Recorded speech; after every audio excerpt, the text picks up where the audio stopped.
दिल्ली में अरविंद केजरीवाल ने ये घोषणा की थी कि महिलाओं को सरकार बनने पर 2100 रुपये उनके खाते में दिए जाएंगे। अब कांग्रेस, पंजाब के कांग्रेस नेता विजय चौक पर पहुंचे हैं। प्रताप सिंह बाजवा हमारे साथ हैं। आप लोग का क्या विरोध है? आप लोग को लगता है कि अरविंद केजरीवाल ये देंगे या नहीं दे पाएंगे? देखो, दिल्ली की बहनों को, माताओं को, अपनी बच्चियों को सबसे पहले तो नए साल की मैं मुबारक दूंगा। दूसरी बात मैं कहूंगा, ये फ्रॉड है बहुत बड़ा।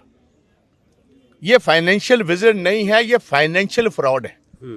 हमारे सूबे को इसने कहा कि मैं 1 रुपया कर्जा नहीं उठाऊंगा। 3 साल में 1,10,000 कर्जा उठा लिया। और औरतों को कहा था 1,000 रुपया दूंगा, जिनकी और 1 करोड़ औरतें हैं पंजाब में। जितनी दिल्ली में है उतना पंजाब का औरतों का वोटर है, 50%। 34 महीने गुजरने के बाद 1 रुपया नहीं मिला। उसका मतलब 34,000 करोड़ रुपया औरतों के जो खाते में होना चाहिए, एक नहीं आया। क्या दिल्ली में, मैं ये काउंटर सवाल पूछता हूं, केजरीवाल साहब पिछले तकरीबन 13-14 साल से हैं, तीसरी गवर्नमेंट है। इससे पहले इनको ये फाइनेंशियल विजिट को ये बात याद नहीं आई कि औरतें इधर रहती हैं, बहनें इधर रहती हैं, हम पैसे, ये 2100 रुपया पहली टर्म के पहले महीने में देते, कोई क्रेडिबिलिटी होती। अब दे रहे हो लास्ट वीक में। इलेक्शन अनाउंसमेंट से 1 हफ्ता पहले वादा किया है, आया कुछ नहीं और आएगा कुछ नहीं। हमारी गुजारिश है दिल्ली वालों को, जो इसकी ये मीठी मीठे बातें हैं उसमें मत आए। He is a fraud. वो तो कहते हैं जादूगर हैं, वो रेवेन्यू सर्विस पर रहे हैं, अकाउंट्स को कैसे ठीक करना। आप समझते नहीं जादूगर क्या होता है?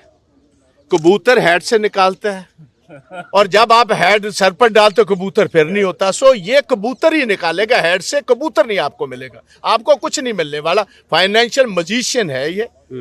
और जो जितने मजिशियन होते हैं, जनरली आपको पता, मैं वो शब्द नहीं इस्तेमाल करना चाहता, कल को फिर कोई नई बात ही ना छेड़ देना एनडीटीवी पर। सो कहने का मतलब है he is a fraud. Punjab has already seen through the game. Punjab में ना किसी की जिंदगी महफूज, ना माल महफूज, ना कारोबार महफूज, ना किसी के पास कोई नौकरी है। हम तो हाथ जोड़कर विनती करने के लिए दिल्ली वाले अपने भाइयों बहनों से आए हैं, इसके चक्कर में मत पड़िए, किसी को 1 रुपया नहीं मिला। एक आखिरी सवाल बाजा साहब, आप लोग आम आदमी पार्टी को लेकर दिल्ली में ऐसा लगता था कि बहुत डिलेमा में थे पहले, अब लगता है वो डिलेमा खत्म हो गया। दिल्ली की बात कर रहा हूं मैं, पंजाब में तो आप लोग ये आप सुनिए, I was one of the first leaders who told the party high command, इनसे बचा कीजिए, ये मजिशियन है, इनकी गलती। इनको था कि शायद कोई सही का कबूतर लेकर आएंगे। सही का कबूतर तो इनके पास ही कोई नहीं था। पंजाब में हमने इनकी बात नहीं, इनके साथ अलायंस नहीं किया। 13 सीट कह रहे थे हमारे पास आएंगी, 3 आई। 52 जीते थे, 32 पर आ गए। 42-42% वोट था, 26 पर आ गए। हमने इनको चित कर दिया पंजाब में, और चित इनको दिल्ली में भी करेंगे। हम आएंगे हर गली में, हर कूचे में आकर लोगों को बताएंगे ये फ्रॉड्स हैं, लुटेरे हैं। बहुत बहुत शुक्रिया। तो कड़े शब्दों का इस्तेमाल कर रहे हैं प्रताप सिंह बाजवा। उनका कहना है कि वो दिल्ली में भी आएंगे, पंजाब के जितने भी नेता हैं वो दिल्ली आएंगे और दिल्ली के मतदाताओं को बताएंगे कि जो वादे अरविंद केजरीवाल दिल्ली की जनता से कर रही है, ऐसे ही वादे पंजाब की जनता से किए गए थे, लेकिन वो पूरे नहीं किए गए और इसलिए दिल्ली में भी वो वादे पूरे नहीं किए जाएंगे। नई दिल्ली से कैमरामैन रोहित के साथ प्रशांत, एनडीटीवी इंडिया।